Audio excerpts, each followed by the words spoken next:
fan can affect the weather.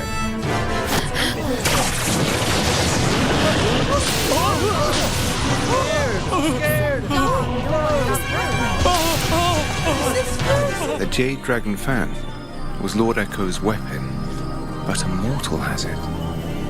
It's still unclear whatever became of Echo. If you want to know more, you'll be disappointed.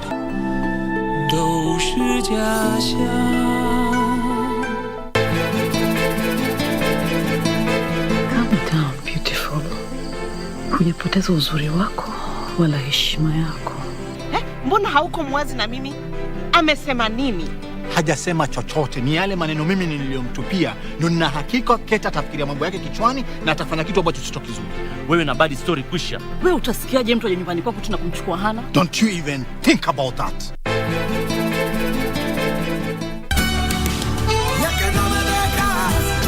I had the intuition. I knew that I shouldn't have left her alone with Adrian over in that event. No! Honestly, I'm not here because Cello let me know about your situation, but because Paulina's daughter has been born. What?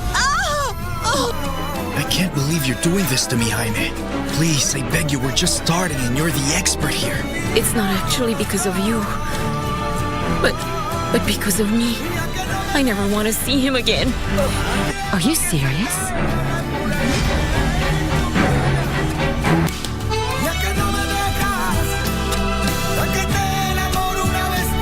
And she gives me something that keeps me staying around. This girl cools me down. You cool me down. You made my heart tremble inside. And all we gotta do is hold on. Maybe it's the same. You should be taking baby, dreaming of you.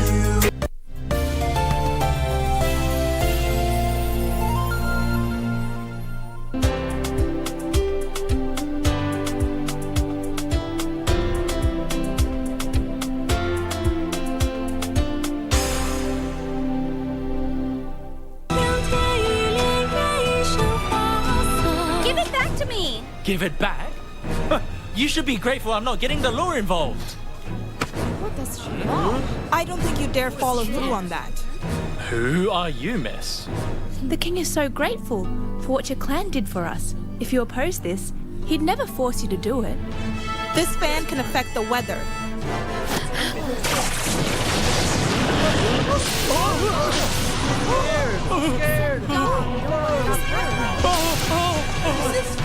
The Jade Dragon fan was Lord Echo's weapon, but a mortal has it. It's still unclear whatever became of Echo. If you want to know more, you'll be disappointed.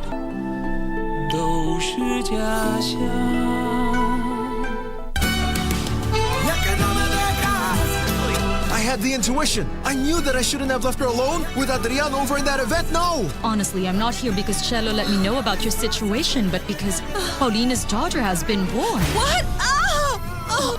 I can't believe you're doing this to me, Jaime. Please, I beg you, we're just starting and you're the expert here. It's not actually because of you, but because of me. I never want to see him again. Are you serious?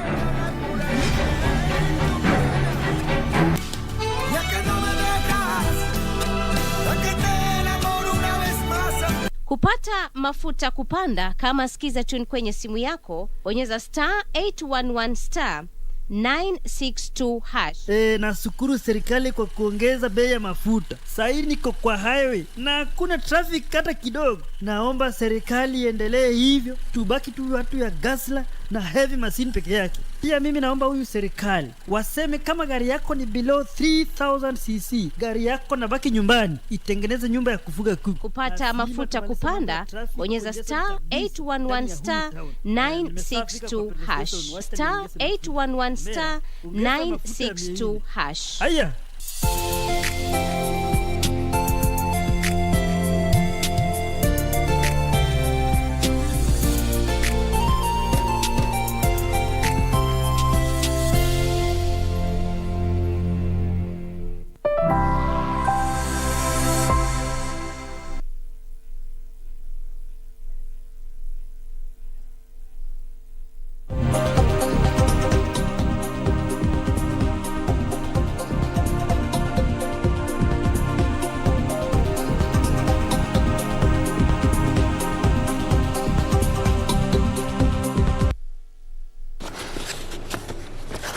A very good morning to you. My name is Daniel Wahome and welcome to Sports Check on this Monday morning. It is the 27th day of June 2022. We'll be having conversations about athletics. We had the trials for the Commonwealth Games and the World Championships, two events that will be live on KBC Channel 1 from the 15th of next month. So we've got two coaches in studio with us to break that down for us. And also a conversation about the Safari Rally. Turned out to be the toughest rally, 364 kilometers of competitive stages dominated by Toyota. Finishing in a 1, 2, 3, 4, the first time that has happened since the year 1993. But also in the news, in Kisumu, we've got media training on election coverage. And so our team in Kisumu will be looking at that. The Nairobi Metropolitan Service is starting a mobile COVID-19 vaccination drive. So there are mobile clinics that will be there, and that program will be launched today in Kibra. And also, there is a commemoration of the International Day in support of victims of torture. Yusuf Farah is our reporter, and he is in Nairobi. Is going to be covering that. One that we will be listening into soon, as the program continues, is the promotion of integrity during the elections forum. This is happening at the Kenya School of Monetary Studies. Kevin Washira is our reporter there. For you to interact with us, get onto our Twitter handle. It is at KBC Channel 1, and the hashtag is sports. But it's think of a radio program is Sports Check KBC. Our sign language interpreter is Lensa Odingo. And let's get straight to the first conversation. And we are talking about athletics. We had the trials for the national championships taking place on Friday and Saturday. And eventually 2 teams were selected, some who will be headed to Oregon for the World Championships in athletics, and the other team will be going to Birmingham, England, and this is for the Commonwealth Games, the 22nd edition. To speak about that, 2 people who have got their athletes in that team. On my immediate left is Bernard Ouma. He is a coach to Timothy Cheruiyot, the defending champion in the 1,500 meters. Coach, welcome. Thank you very much, Daniel. And a person who works a lot, with some of these athletes, and also is in the State Department that currently produces a lot of athletes, Coach Alex Sang. Welcome, Coach Alex. Thank you very much. Yes, and let's first speak about an athlete, who you are with. Maximila Imali, the 100 meters, 11.1, getting to 11.16, qualifying for the Commonwealth Games, and she has been very dominant in this 100 meters and 200 meters this season. Your take on how she's running at the moment? For sure, Maximila Imali has been doing well in the local weekend meets, and she has come to age right now, and she is doing very well. This season you could see her running good best times all the way from weekend meeting, Kipkeino Classic, up to now. She has qualified for the Commonwealth Games. She's doing fine. Yeah. The fact that now she's been lowering the national record this year, now coming down to 11.6 with her legal wins, what would you see as her growth in the coming year also? For some years, she has been trying some other field events, and to say that is from the beginning of this season. She started with 100 meters and 200 meters, leaving the other events for her to concentrate for the championship. And it has paid for it. So we are seeing her doing good, and soon we are going to see her maybe in the international scene for her to participate maybe in the Diamond League also. And Coach, overall, looking at the sprints on the women's side, because we've seen the, actually we would say the 400 meters is actually a team police affair. The 200 meters and the 100 meters and prisons, have also done some recruitment. What's your outlook on the women's side when you take a look at those athletes who qualified for the Commonwealth Games? Yeah, if we look at it closely from the beginning of this year, more so the Manyala factor has really drawn a lot of interest from many sprinters. Initially, Kenya was known not to be a sprint house. Of course, previously we used to have very strong athletes, the likes of Yobe Sondieki and so forth. After Manyala, is an insurgence of a good number of athletes. You see, the weekend meetings were 2 days were not even enough. We're looking for 3 days. And more than half of the participants were sprinters. That has been a factor. In terms of the distribution of performance from 100 to 100 vis-a-vis the gender, there's no huge variations as such, but you find out the men to be running fast and coming up in a bigger number compared to the ladies. With I saw the selection, you'll see Maximila will be in 100 and 200 for Commonwealth Games. I hope they add another lady as well, just support her. I don't know who was second, probably Melissa Ndoro, just to give her an opportunity as well. They did very well in Mauritius for the African Senior Championships by giving us a lot of medals, and that was supplementing as well the basket from the middle distance as well. So sprints as a factor you've supported very well, and we have very able coaches at the moment. Coach Sang has mentioned to you, we have Mwaniki, and we have many as well. And if you look at the Commonwealth Games, there is Ereng, there is Ereng as well, yeah. So they're very good coaches as well in that. So I will urge the federation, I will urge the government as well, and the corporate world have not been supportive of sports, most athletics. If they can come in handy like other people are doing outside the world, to support a few of these sprinters, from facilitation to even individual athletes taking up sponsorship. But my open remark was supposed to be around Athletics Kenya for staging a world-class selection. However, it had some challenges as well for funds not being there.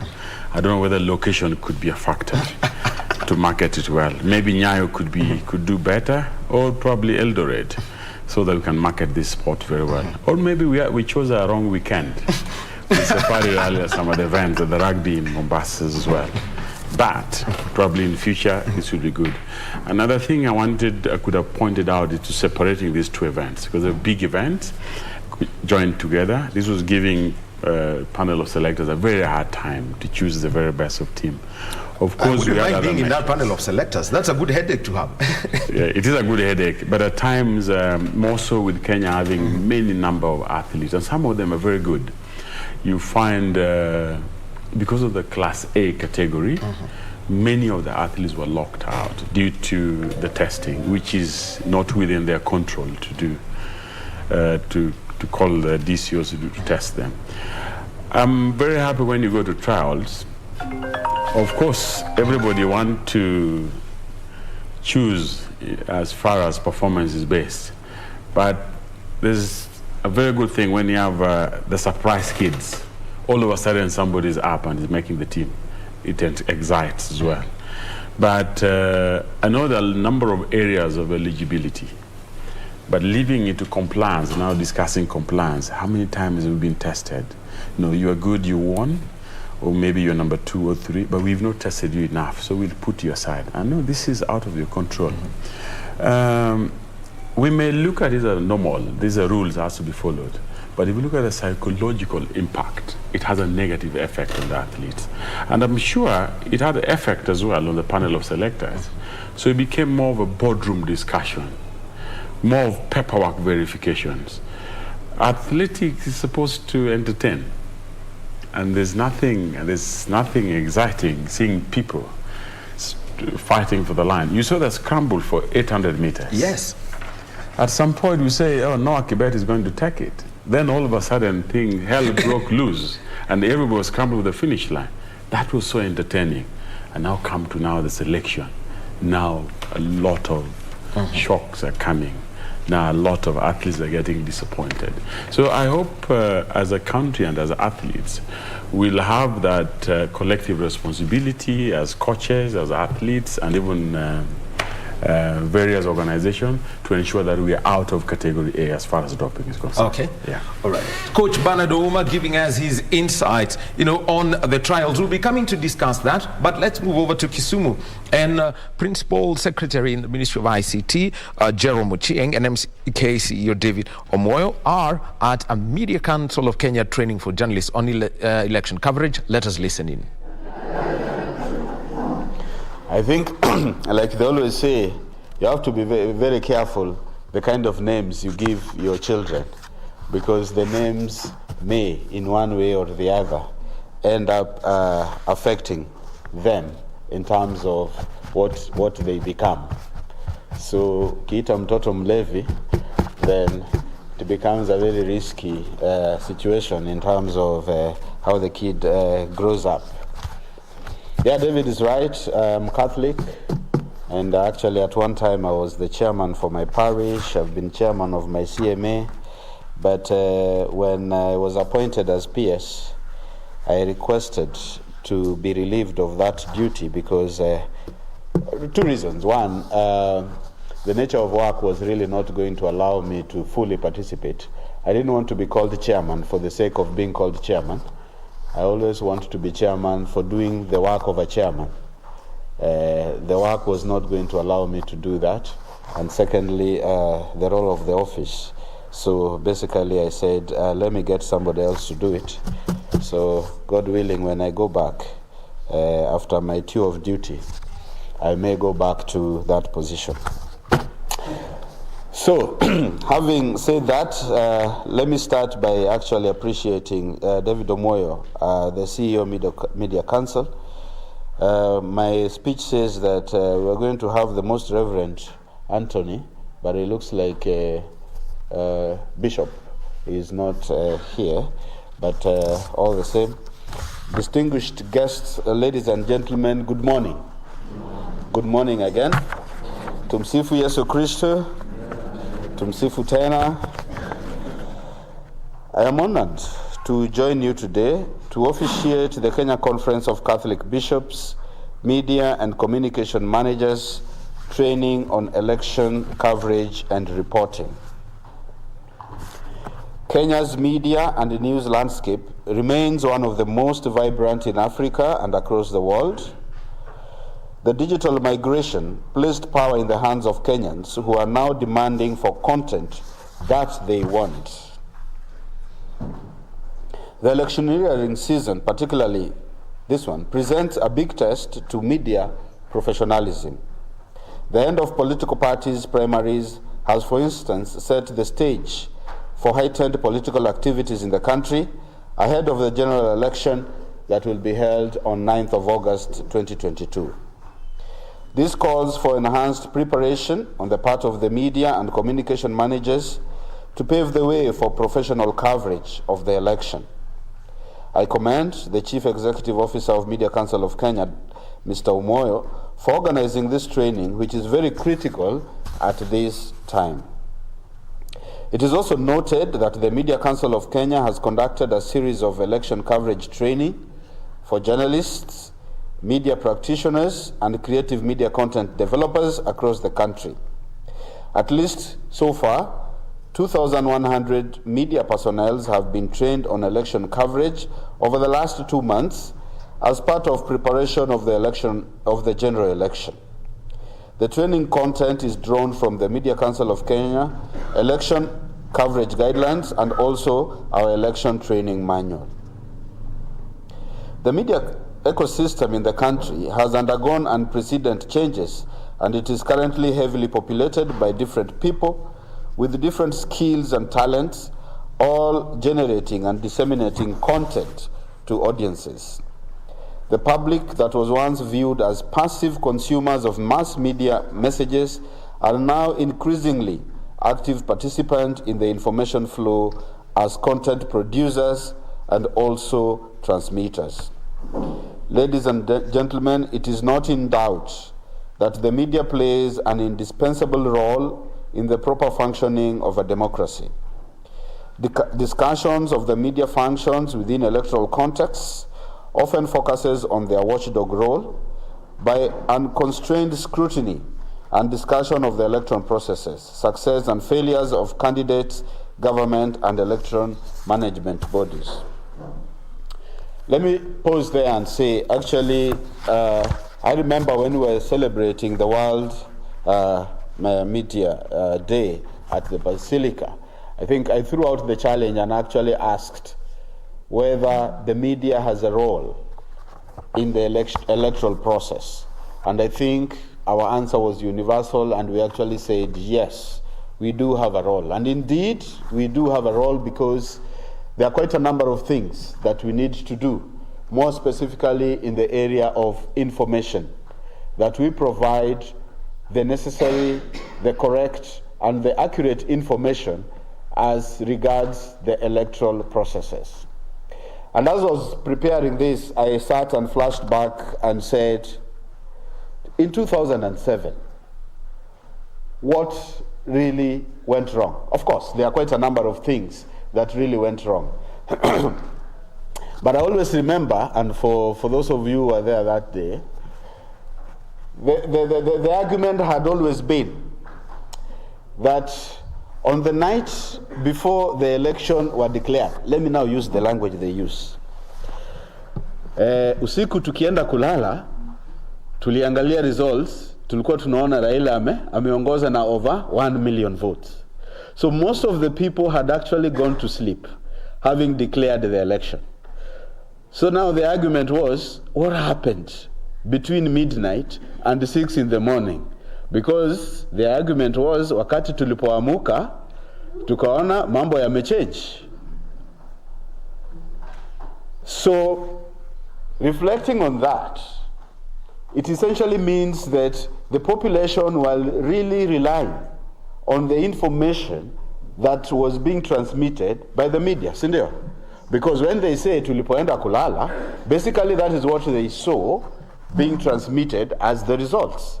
But then when they woke up in the morning, again, relying on the information that they got from the media, things had already changed, which clearly indicates the important role of us to give factual and real information.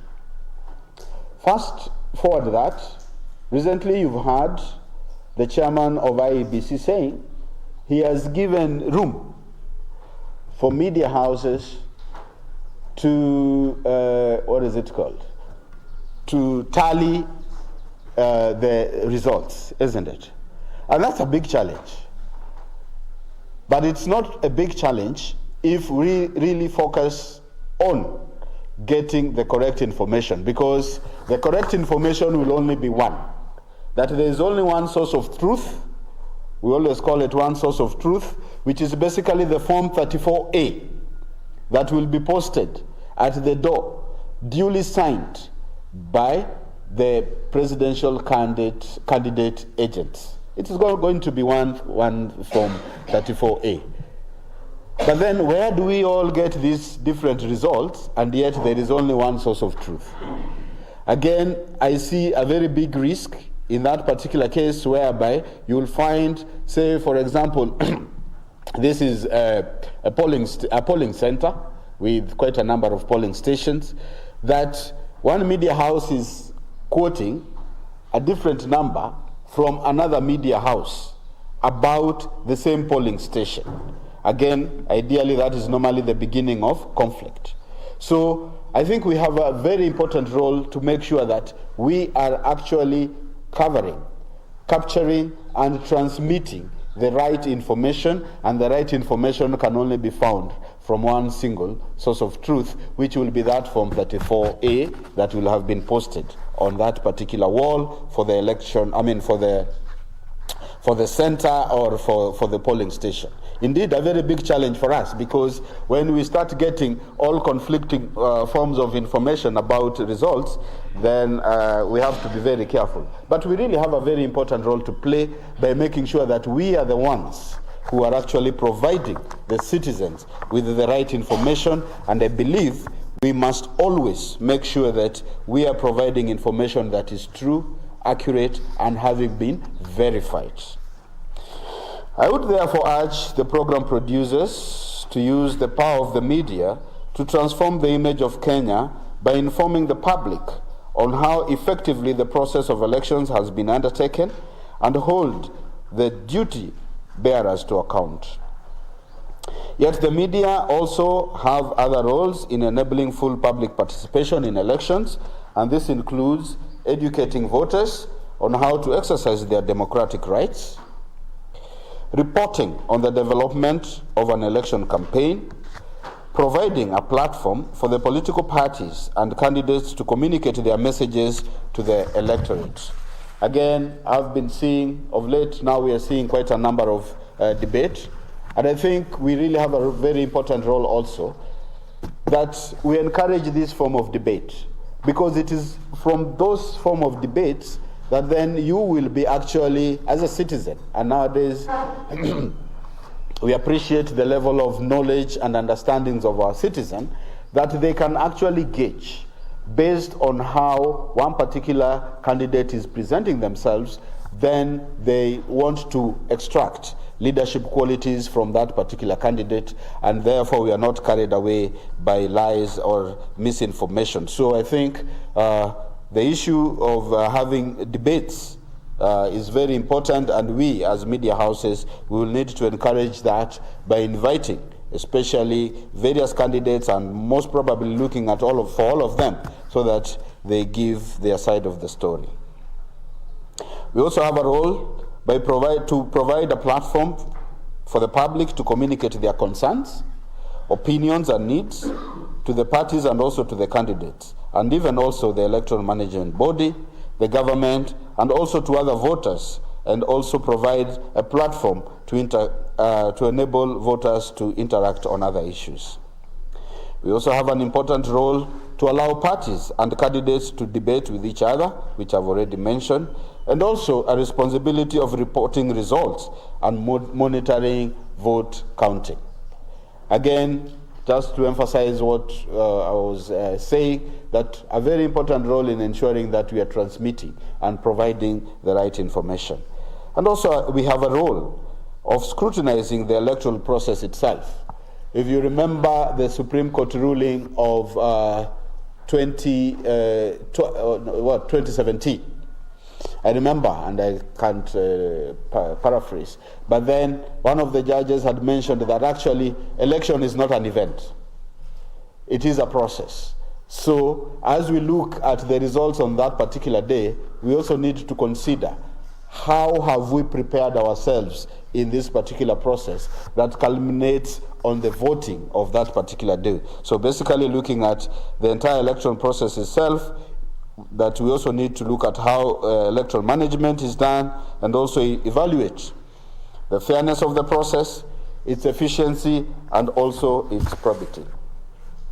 As media, we also have a role in providing information that as far as possible avoids inflammatory language and also help to prevent election-related violence. As watchdogs of the society, it is really incumbent upon the media to utilize the spectrum space responsibly to facilitate citizens to keep abreast of current events and also raise awareness of various issues in any society. It also has an extremely significant impact on the public view and thinking. Indeed, it's agreeable that really the public will very much depend on what we say about a candidate or what we say about the process, because by the time us as media begin saying the election is flawed, then you begin implanting onto people's mind that something has really gone wrong. So we form opinions, and we also form people's way of thinking, and it's very important that we provide to our people the right information.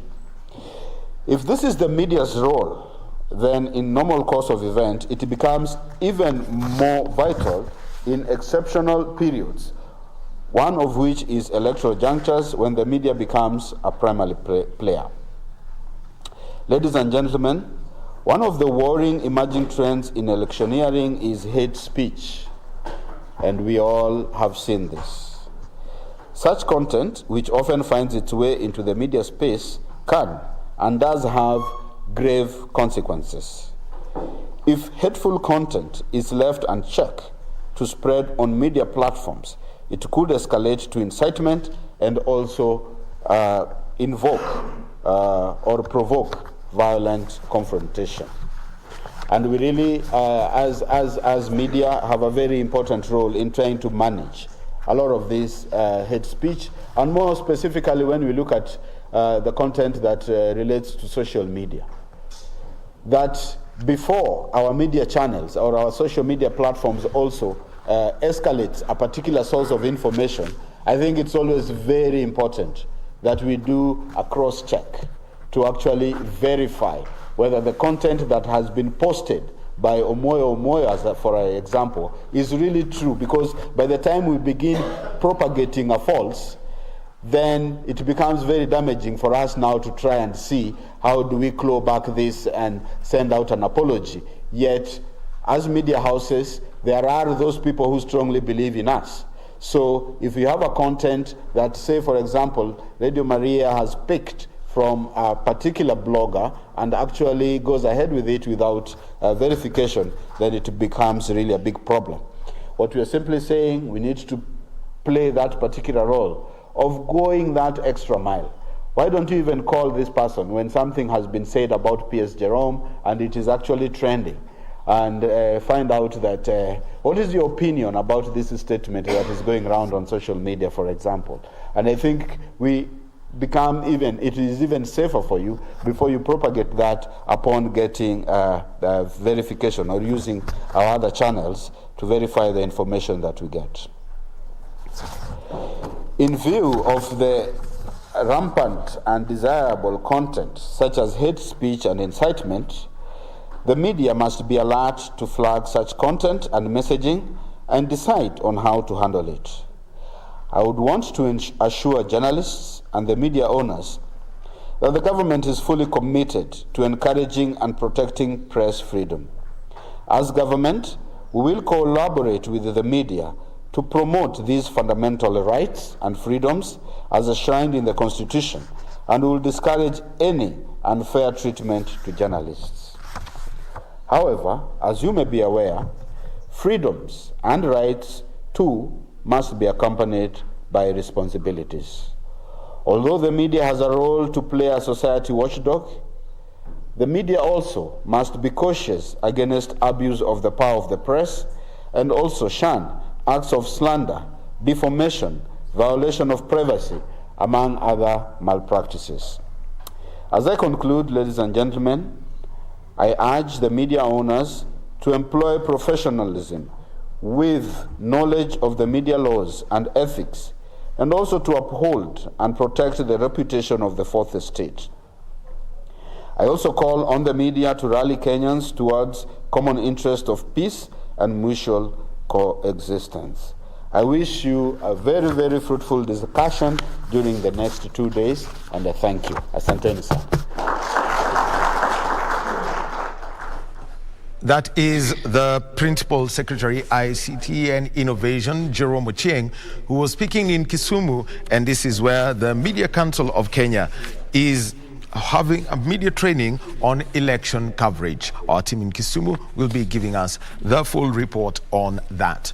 We continue with our conversation, and this is about athletics and the trials that took place over the weekend, and we're live on KBC Channel 1, and they were to select two teams, one to the Commonwealth Games in Birmingham and the other to the World Athletics Championships that will be taking place in Eugene, Oregon from the 15th of July to the 24th of July. And remember that these two events, the World Championships and the Commonwealth Games, will be live on KBC Channel 1. And in studio with us, we've got two coaches.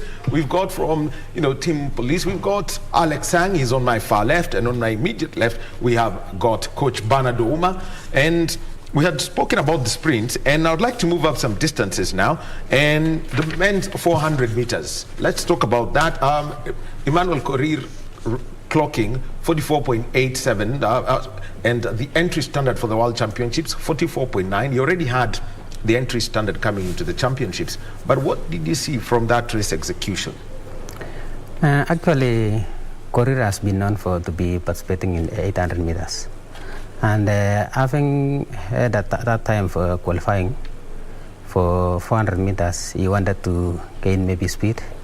That's why he came down to 400 meters to test his speed. It's up to him and the coaches to see whether if he can do the double, and to see how is he going to perform in the World Championship, and maybe later on in the Commonwealth Games. Yeah. And for you, Coach Ouma, how did you see that race execution? Because we've seen, I think 4 years ago, we saw Emmanuel do 44.21 in Kasarani, and I think the national record then was to go, but he decided to look over his shoulder and let his foot off the gas. How strong do you see him as a runner over that distance? Yeah, I think beginning of the season, judging from one Diamond League, I think that was Rabat, Emmanuel didn't do well. I think that's the only event he has featured in so far. Off weekend meets, he's graduated from school, I presume. Yes, he's graduated from UTEP, but yes, still retains poly rank. Yes. So he's in terms of race experience for this season, that was lacking. Having qualified by right for 400 meters and being the Olympic champion, he's steadily progressing. And I think that gave him a leverage to approach the race without pressure. So, and of course, I presume he has spoken to the panel of selectors who get a wild card for 800 meters. Yeah, but through the Diamond League. Through the Diamond League, yes, because he had qualified. So going into a race which is not your 100% speciality, but you're using it to check where you are, he's doing some speed work. You're under zero pressure. So he executed the race with his own plans, and he went up quite well as per plan. Because you see, he had a very even splits of seconds between both 200 meters. So meaning he knew what he was doing, had a proper reaction. He's on 800 meters with a very high level of threshold, and he could hang on the second lap and even open the gap further from everybody. Fantastic run by him. Boniface Mweresa is the one who, he took off and charged so hard, but Emmanuel caught up with him when they got to the 400, around the 200 meter mark, and Mweresa just couldn't, close, just so looked like he was moving backwards, but he was still running quite fast. He qualified for the Commonwealth Games. Yeah, 400 meters is a high level threshold, just like 800 meters. So in terms of the lactate production, Emmanuel has got a very high lactic threshold than Mweresa. So he could get to him, maintain the lead, and even extend it further. So that, again, is a variation in terms of preparation towards that. Mweresa is a very fast runner as well, but Mweresa is a 2.4. Emmanuel is an 8.4. or a 4.8 either way. He's running quite perfectly well. And he's never lost the 400 meters locally. With a very poor start because from the block, because he doesn't start like a sprinter. But he's got a very uniform, steady pace running around the 400 meter lap. Yeah. Okay.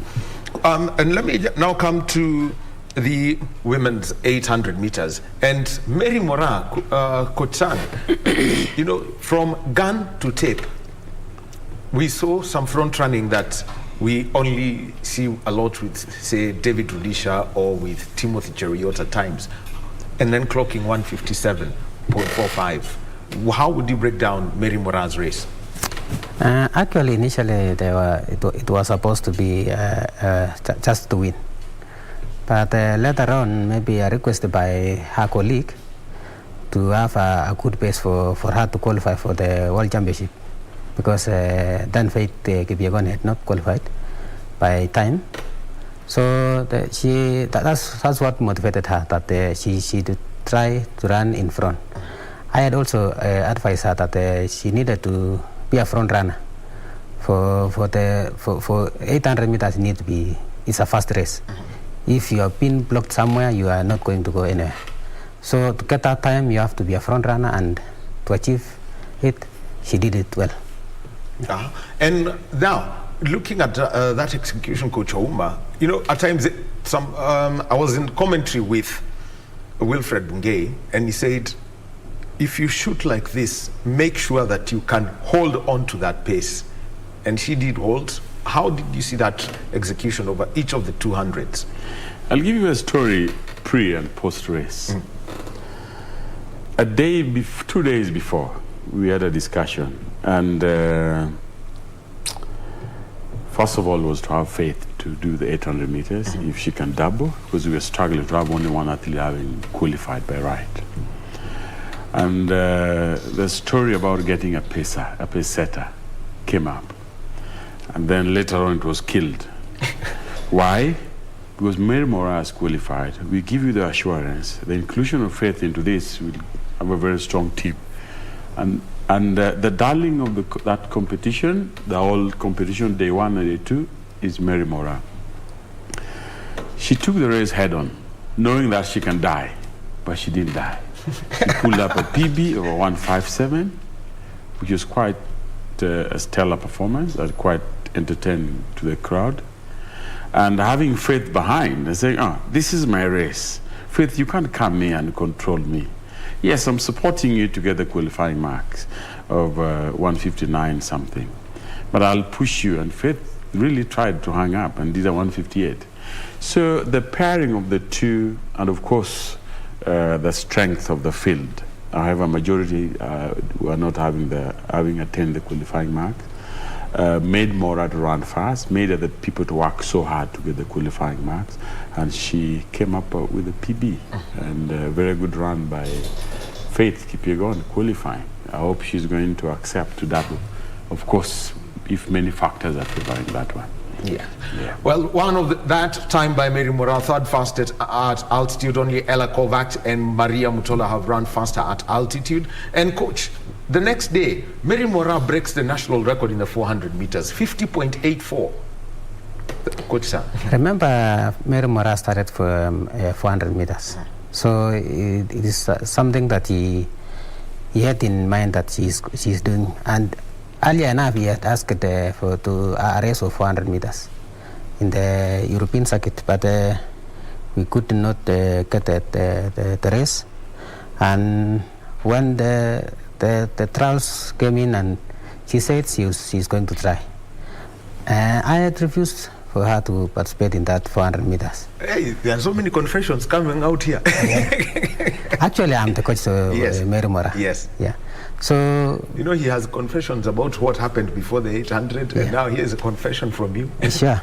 So, earlier enough, we had started a program for her to run 400 meters. Maybe she could be included in 400 meters Commonwealth Games. And that one came about why she should run 400 meters. So she later on do the 400 meters, and fortunately got the personal best as well as a national record. And so for Mary Moraa now, she's going to having to double in the 4 and the 8. How are you going to keep her in that shape over? I mean, how would you like to see her keep that shape for the next 3 weeks, Coach Ouma? There are a lot of many factors in the lead up. Making the team Kenya is tough. It's easier to win a World Olympic medal than making Team Kenya. So one hurdle out. The next will be to study the order of events, the World Championship, considering a lot after traveling there, and check on many factors. Are we still having that shape? What is the composition of other competitors, or other teams? So the next focus would be, how do we make the finals? Then at the finals, anything can happen. So if we realize she's strong, and the coach can attest to this, then we pull the double card. But if we realize the field is so hard, then you have to choose one to survive with, because you may end up losing both, not making the finals. At the finals, anything can happen. And you see, the main factor, the main goal for us at the moment is to get as many medals as possible, lest you're going to kill us with words. I know Kenyans are very good on social media. Very few words of encouragement, a lot of attackings in major championships. So those are the kind of, now the technical team will sit down and come up with a very well plan to that. Yeah. Well, let's move on to another event, and this is where Coach Ouma, a lot of eyes will be on Coach Ouma. The 1,500 meters men, the team to the Commonwealth Games are Timothy Cheriot, Abel Kipsang, and Kumari Taki. The team to the World Championships in Oregon, Timothy Cheriot as defending champion, Abel Kipsang, Kumari Taki, and Charles Simoto. That race was fought, the place in the 1,500 was fought for heavily. Just get back to us on that race and what you picked up from the athletes, including your own athlete, Timothy Cheriot.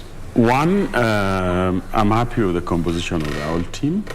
These are seasoned athletes with various experiences, Timothy being the lead person on that. Abel as well is a team player. So it was tough. However, it was a little bit bloated. At some point I realized, it was a small number. The number is looking big, which could have retained in a smaller number. Luckily, we didn't get any accidents, so people stumbling each other.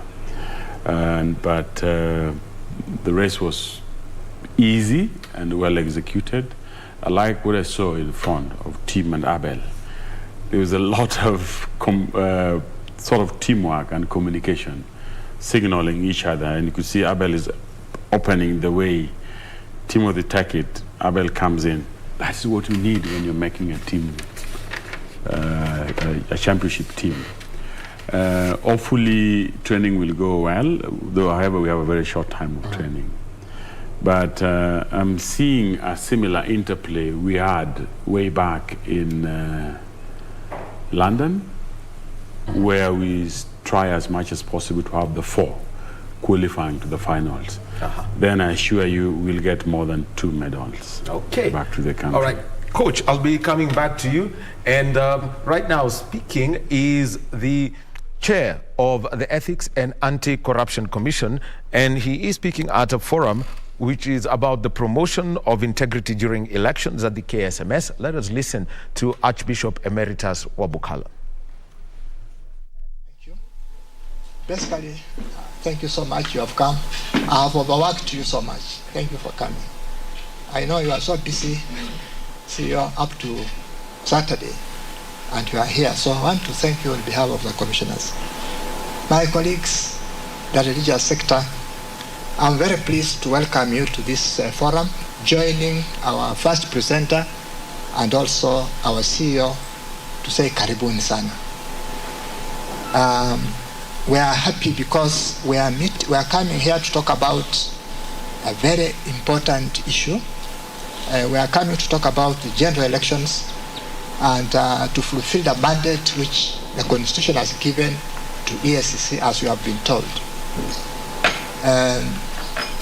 That mandate, which also involves law enforcement, that mandate which also involves prevention, which also involves public education, promotion of standards and practices of ethics and integrity, just as Mr. Moy has taken us through.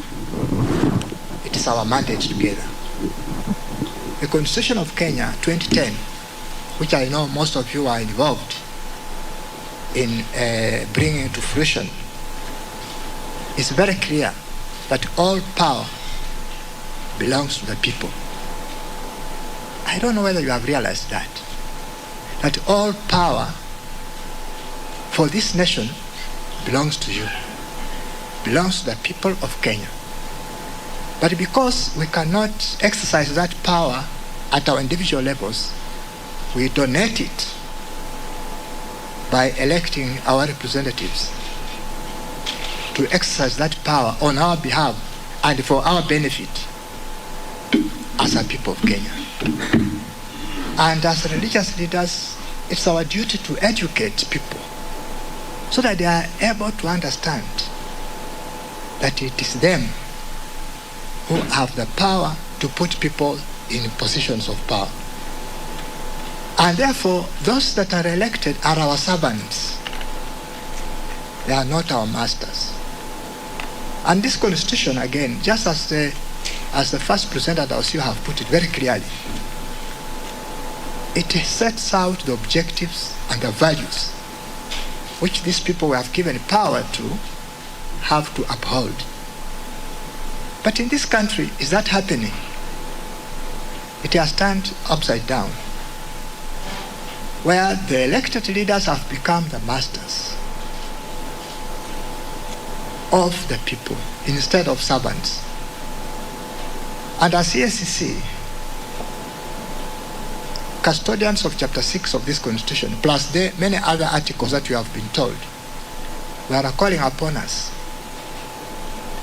to help our people know that they have the power to elect leaders who will go to serve them. Now, the biggest threat which my staff come complaining about is that as we discharge these responsibilities, some of those that are affected threaten them. They say, mnatusumbua saa hii, acha tufike huko kwa bunge mtaona. Because that the arrangement of the power that we have is that a commission like this one is responsible to the people of Kenya through Parliament. And it is Parliament that makes the law, the acts and whatever that make this constitution operational. Now, my friends, it's a serious duty that you are called upon to do. Get the people who go to that Parliament that have the moral capacity and courage to enact those laws that will deal with a corrupt person. But if you elect those who are already having issues with EACC and the law,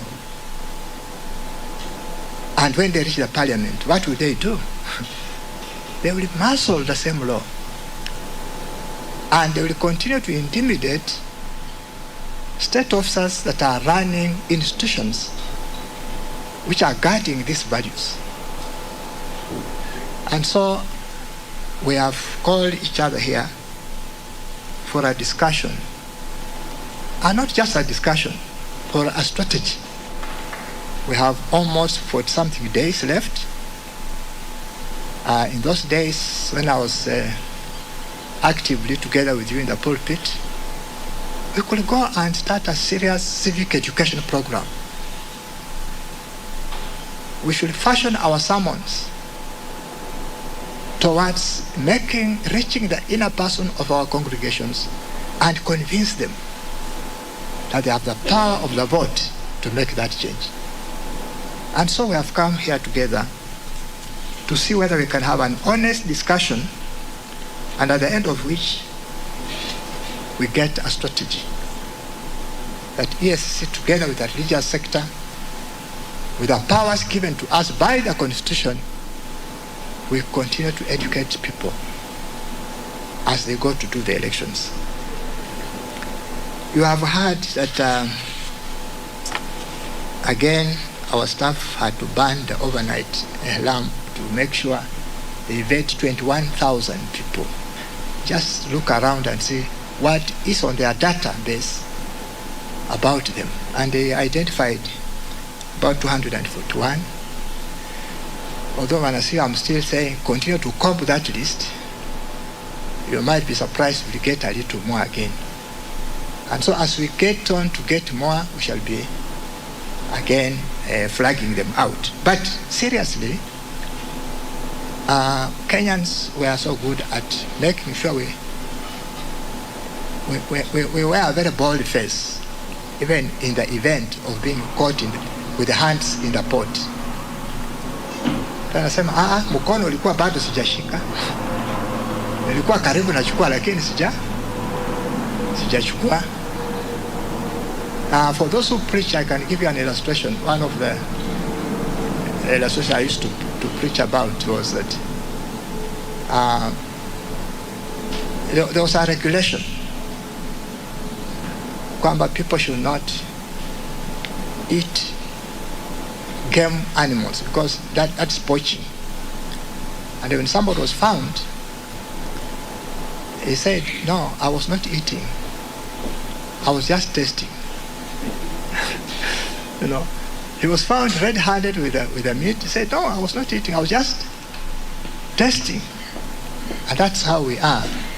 My friends, get there and let us use the power of our vote to make a change. This is a serious issue because corruption, as you have been given those figures, it is more. It is the cause of unemployment in this country. If I ask among us seated here, how many have brothers, have sisters, have their own children in the home looking for jobs? Perhaps all of us will put up our hands. Now, why should that be?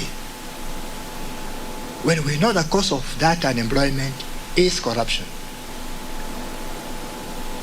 The cause of the expensive things in hospitals, in whatever, it is corruption. And this year now, after 5 years, this is opportunity. Let's go out. Let's go out and use the capacity that God has given us in that office of your religious organization. Let's do our part. Let the rest be left to God.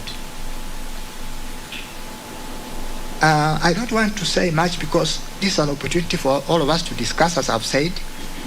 I will perhaps just summarize some of the points which can guide us as we talk about what we want us to do.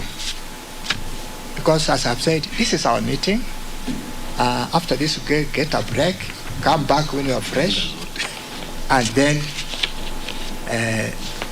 put your thoughts on the table and let us have them actioned on as we leave this place. First, clergy from all faiths, let us utilize the positions of social and moral influence in advancing the call for citizens to take up their civic responsibilities and elect leaders of integrity. That's one. The influence that we have, let us use it to call upon our people to elect people of integrity. We also ask our citizens, because they are our last resort, as our CEO has told us. They are the last people to vet. If these people have passed our office, they have passed the IEBC's office, they are not yet through with the voter. So they should proactively undertake an ethical and moral evaluation of all candidates contesting elections with a view to electing only men and women of integrity. This is a good pathway to good governance after the elections. And also the parents and older members of society, to reflect on the deteriorating moral fabric of our society and to resume their social obligations of nurturing and promoting moral conduct. Sisi wetu wazazi, all of us and elders of the society, this is our time to begin to mold the new generation of Kenyans who will be good people. And the media and civil society, the media is very crucial in this work as they help to amplify what you people will be doing. They should illuminate the ills of our society and expose those responsible for moral decay in our country, because that will help to educate people on who is the right person to vote for. And to those of us who are serving in the public service, we should integrate ethics and morality in our duties to the public. In doing so, we should embrace humility, compassion, and fairness as virtues that can propel our work. This way, we shall be able to bequeath the next generation of a just and fair society. Now, the reason why religious people can do this is basically that's our work, that's our God, our calling by God. Those of you who are able to read the Old Testament, the book of 1st and 2nd Samuel, actually the entire compendium of first and second kings. It's about politics. You see, there's an old man called Eli there. His era ends with the capture of the Ark of the Covenant, isn't it? And the nation of Israel thought they are finished. And then Samuel comes up, he relates with the people and God. But the main concern in that whole epilogue, discussion, is the type of leader that will advance God's values to the people. So God and Samuel, of course, seeking God's guidance, is concerned about which type of leader is God calling to help these people. Again, you will see a lot of concern for the people, the welfare of the people in that book. And you will see that interaction between people, God, and leaders. A big concern. And that's our calling as religious people. It's not something we are picking from the air, no. It's not something we are talking because ESCC has said it. No, this is our calling. And so I encourage you to pick up that calling and let us go out. I know we shall do it. I was sharing with my brother, Father Mutie, who told me he has not lost hope. He says, with this work together, we shall deliver a wonderful Kenya. So with those many remarks, I want to say thank you so much, and officially want to declare our meeting open. Thank you.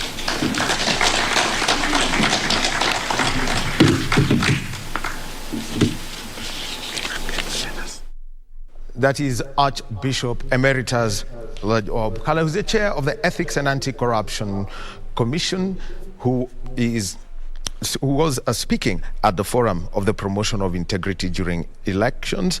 And yeah, we'll be concluding this conversation about athletics, then moving on to the next two, which are rugby and motorsport, the WRC Safari Rally.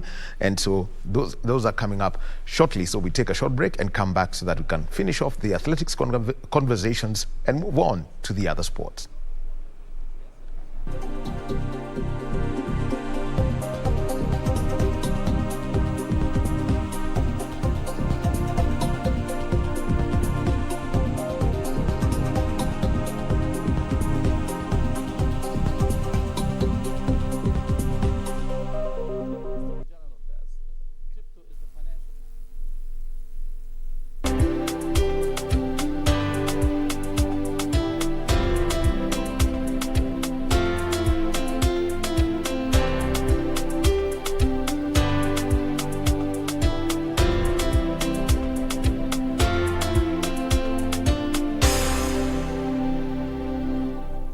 Top sports attractions on KBC Channel 1. In July, Kenya Morans face off against the DRC, Egypt and Senegal in the FIBA Basketball World Cup African qualifiers in Alexandria, Egypt from 1st to 3rd of July 2022.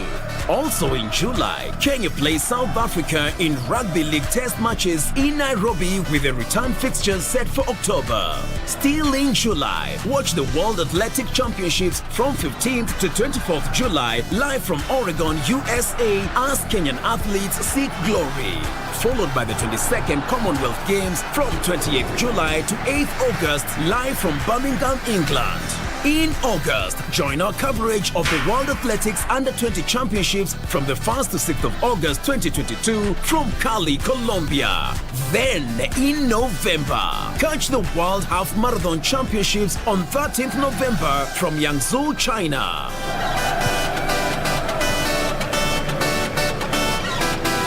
Now that's what sets us apart as KBC Channel 1, your true sports partner. Give it back to me! Give it back? You should be grateful I'm not getting the law involved. What does she want? I don't think you dare follow through on that. Who are you, miss? The king is so grateful for what your clan did for us. If you oppose this, he'd never force you to do it. This fan can affect the weather.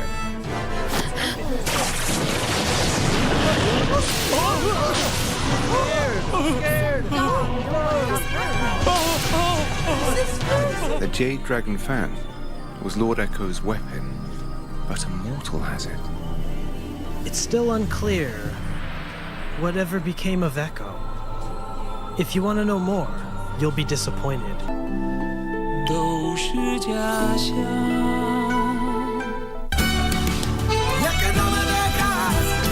I had the intuition. I knew that I shouldn't have left her alone with Adrian over in that event. No! Honestly, I'm not here because Cello let me know about your situation, but because Paulina's daughter has been born. What?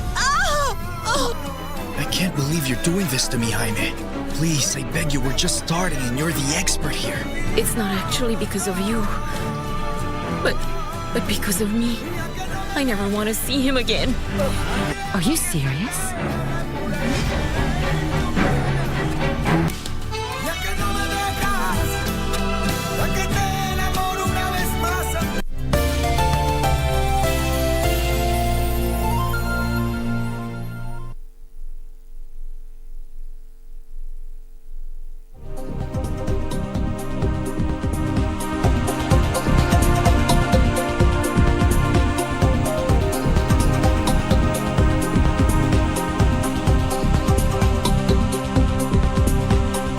Welcome back to Sports Check on this Monday morning.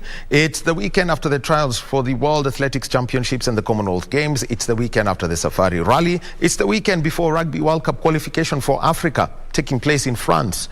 That's a long conversation, and there are crazy conversations about that, but we'll stick to the sport. And we'll be joining Coach Peter Druitt in just a short while. But final word from you, Coach Ouma. Steeplechase, are we going to get it back? Everyone's asking. And Kenyans are unhappy about what happened in Tokyo. They haven't forgotten. They should not be unhappy. What have they done to improve on what we've been doing? You see, at times we own things as a heritage. But what are you doing as a citizenry? What am I doing as a coach? And that. So collectively, if we win, it's success to all of us. If we fail, then we need to go back and not blame people. Aha. Yes. All right. We have work to do in our hands. 5,000, 10,000. That's another challenge area. Coach Sang, how do you see this panning out from what you saw over the weekend? Yeah, from whatever it comes from the weekend trials, we have two good guys for 5,000 meters. That is Kimeli and Krop. They are doing good. They had best time this season, and I think they are going to pose a challenge to the 5,000. We are going to do something in the World Championship, and we are going to bet on them. Aha. Yeah. All right. Thank you very much, coaches. Bernard Ouma, he coaches Timothy Cheriot. You've got Coach Sang, Alex Sang, he coaches Mary Mora. Great performance coming in from the athletes. And as the team gets in camp, we wish you very well. Thank you very much. Thank you so much. We ask the citizenry to support us. We won't disappoint. All right. Yeah. Thank you very much. Thank you so much. Well, from athletics, let's move on to a full contact sport and a team sport. We're talking about the Kenya Simbas. They're headed to France for the Rugby World Cup qualifiers for Africa. Now, please note, it's in France. It's not an error. It's not a mistake. And the reason we are saying that is because we've got Peter Druitt, who's a coach. And please, Coach Sang, you can wait. You will be led out through to the left. So we've got Peter Druitt. He is part of the coaching staff of the Kenya Simbas, and he joins us via Zoom in Nairobi at the training camp. Coach, good morning. Coach, good morning. Good morning. Good morning, Kenya. Good to be here. All right, very well. And Coach, first of all, the Simbas, they played in the Currie Cup First Division. And let's start with the basic thing. The point table does not lie. It simply said Kenya at first, the attack was good, but the defense at times looked wobbly. What were some of the things that you did around the defense? Well, to be honest, to answer that, if you look very carefully at the progression over the 2.5 months, with the two fantastic wins here in Nairobi in front of a fantastic crowd of supporters, and we constantly work in all areas: attack, defence, kicking, line out, scrum, and defence has definitely been a big work on for us. But we seem to be in a good place at the moment, and really looking forward to leaving for France in the early hours of Wednesday morning, and looking forward to the contest. So let's talk about defense. One of the things I think Coach Odera had mentioned was working on the double tackle. Maybe you could just explain that and how it works, where you've got the primary tackler and somebody to come in and offer support on that tackle. Yes, no, of course. So the first tackler is looking to what we call a chop tackle, which is to take the player down immediately to create a defensive line. And the second player comes in to prevent offload and also to slow down the speed at which they're able to recycle the ball. By slowing it down, it gives our players time to do what we call a twofold in terms of getting into a defensive line and ready to put more pressure on the opposition. One other thing that he has kept talking about is the conditioning of the players. And how have you worked on this? Because for you to achieve that double tackle, you need players who can be quick on the line.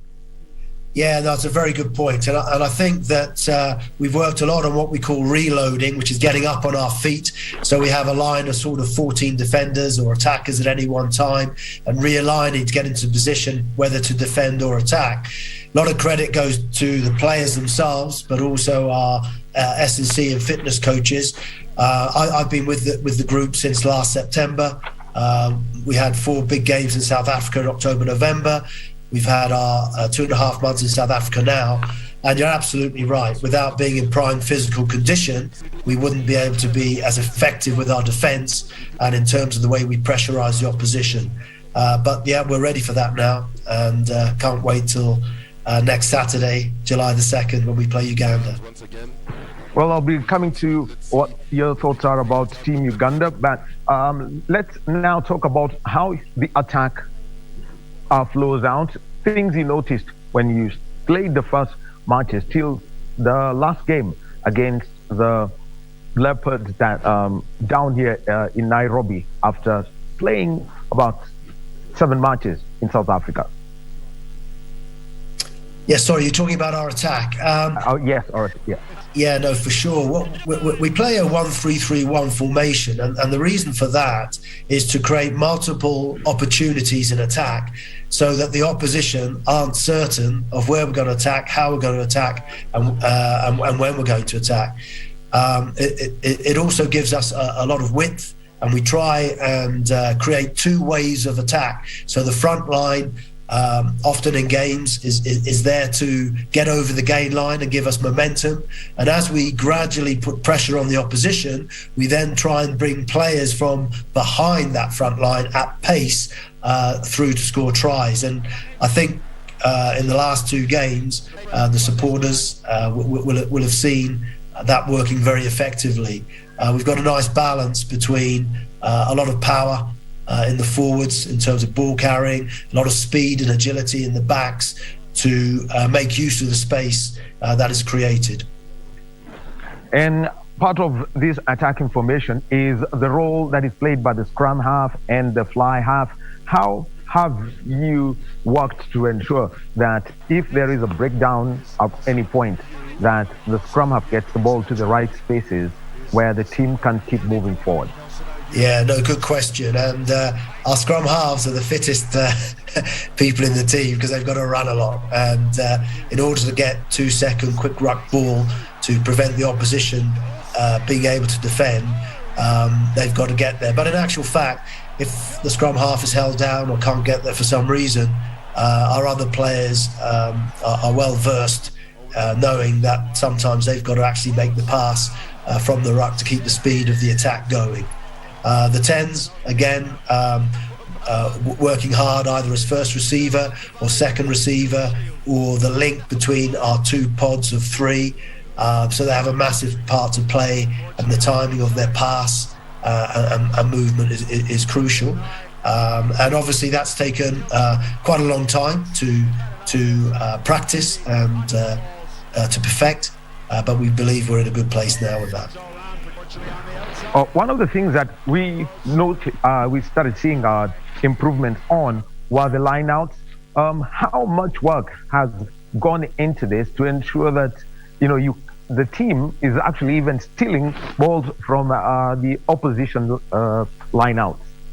Yes, I mean, line-out ball is crucial in the game in terms of what it leads to, in terms of scoring opportunities. And if you can actually steal a ball and then keep possession for another 5 minutes away from the opposition, is very important. And to be fair to our forwards coach, Mike Ong, and actually the players and the leadership group who have really worked hard on this. And, that's time spent obviously on the pitch at full pace. It's time spent sometimes just on a little bit of grass outside the hotel sorting things out. It's time spent in the meeting room. It's time spent doing a lot of analysis on the opposition, understanding where they throw to, how they use their line out, how we can compete against their possession and their ball, and make sure it's a really important contest. And great credit to the players and coaches for spending so much time on that. Now let's take a look at the events, the Rugby World Cup qualifiers in France proper. Now this is a format. Previously we've seen it go to round robin, and it's now quarterfinals, semi-finals, and a final. And with Africa one picking some, getting to join a very tough group that's got Argentina, got the All Blacks. Now, having seen the format, what is the plan, of attacking Uganda, ensuring that you progress to play either Senegal or Algeria in the semis? Yes, so the plan is not to look beyond Uganda. Each game's a final because it's knockout. And obviously we've done a lot of analysis because the board of directors and our chairman worked really hard to get us out to the Currie Cup so that we could play at a competitive level over 2.5 months. That's enabled us to obviously get fit enough to play at international level, but also technically, tactically and mentally ready. We've done a lot of work on mental skills, and that's what it's going to be about as well next weekend, in terms of our ability to perform under pressure and to make good decisions under that pressure. There's no doubt about it. Uganda, Kenya are always massive games. Uganda will have prepared well, but we have to back ourselves. And there's a very good mood in the camp, very good spirit. There's confidence, there's not arrogance, based on our last 3 months of working together. But we know it's going to be a massive test for us, and that's why it's called Test Rugby. And to be honest, we want to embrace it, and we can't wait to get out there and get into that game. And Peter, let me something about the team. 10 of the players are under the age of 23. 5 played at the Junior World Rugby, the JWRT in Brazil in 2019, and looking at the older players, 8 over 30. How is this mix of the young bloods and the experienced heads coming into play ahead of the Rugby World Cup qualifiers? Yes, well, I think Paul Adira as head coach has done a fantastic job over many years creating this depth chart of players. So you're sort of 3 or 4 deep at least in each position. And very skillfully, I think, goodness, when I look back to last October, November in Stellenbosch when we played Brazil and Namibia and others, there was something like 14 new players in that group. When we went out to South Africa this time, there were a lot of new players in the group as well. And that's part of the skill, where you match the excellence and energy of youth with the experience of as you can see, a good number of very experienced players in this squad, and they're matching things really well. The older players are able to help the younger players in many ways, and it's a lovely balance. It's great to watch, and there's a real energy amongst the group. And the reality is, when you're under pressure in a tough game, let's say with 10 minutes to go, you need your experienced players on that pitch to be able to make good decisions and to help the young players through that exciting environment. Okay. Now, the other thing is a few rule changes in the sport that have come through, and one of them actually works in favor of a team. The 50-22 for the backs.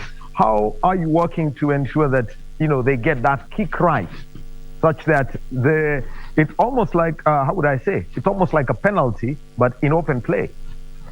Yes, it is, and it's a very useful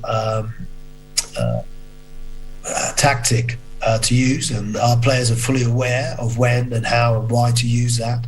And I think you've seen in a number of games that we've been very effective in that ability to maximise that. The other thing it does, of course, is it means that the opposition's wingers and fullback often lie deeper. And that for Kenya is actually very favourable, because our backs are so talented that if the forwards can get the ball to them in the right space, often we're able to not just kick for that position, but actually run into that position as well. So we're able to maximise that new law to good effect. Oh, right. Peter, finally, the outlook and the experiences that, you would want, especially the under 10 players who are under 23 to pick from the Rugby World Cup qualifiers. And I would like to see Kenya become another country that join the likes of Cote d'Ivoire, Zimbabwe, Namibia as teams that have played at the Rugby World Cup. Yes, I mean, this has been the ambition for Kenya Rugby and the Simbas for a long time.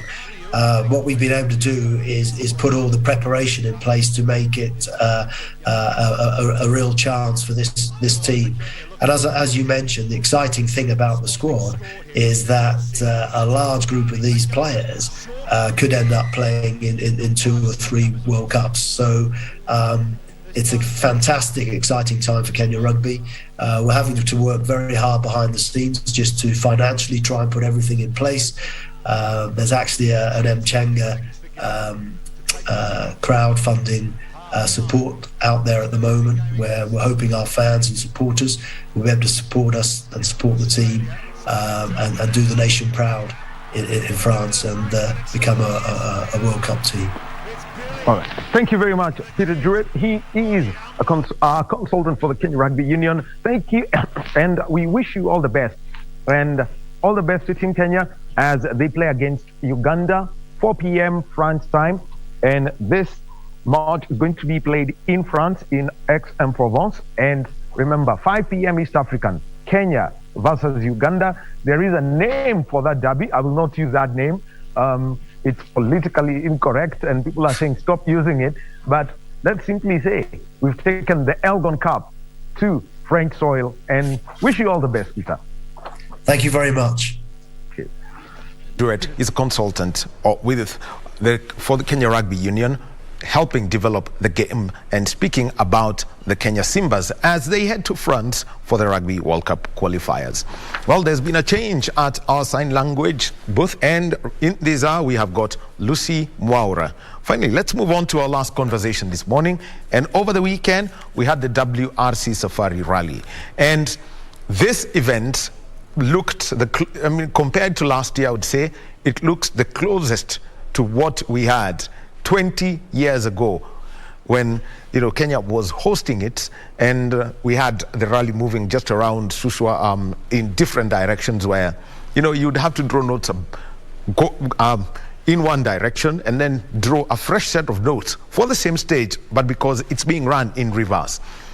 Crazy things happening, drivers suffering all sorts of trouble, but it's the dust and the mud that they will always remember.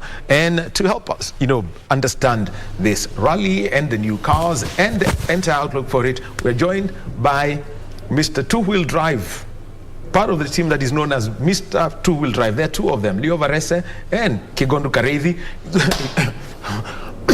My apologies. He's won 5 championships in the two-wheel drive. 5 years. 5.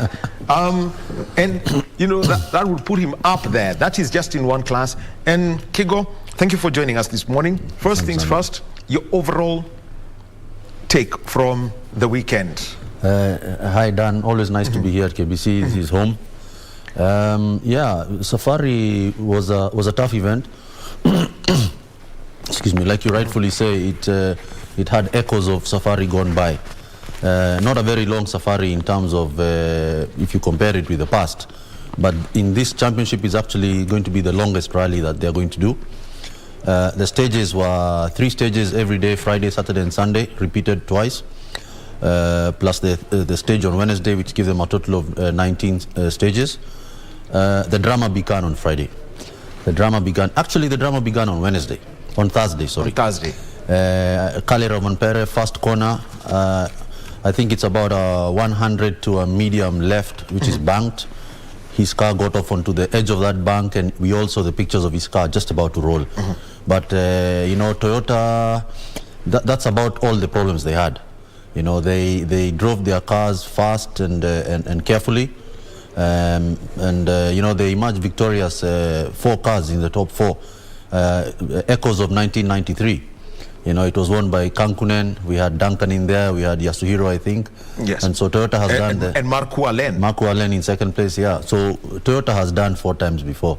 So I'm sure they are very happy. Yari, I saw an interview with Yari there at the service park, and he said what they had concentrated on this year was making their cars reliable. Not too much top end, but reliable. And I think, after doing that safari, I don't think these guys have anything to fear for the rest of the championship, because those were tough stages, very tough stages.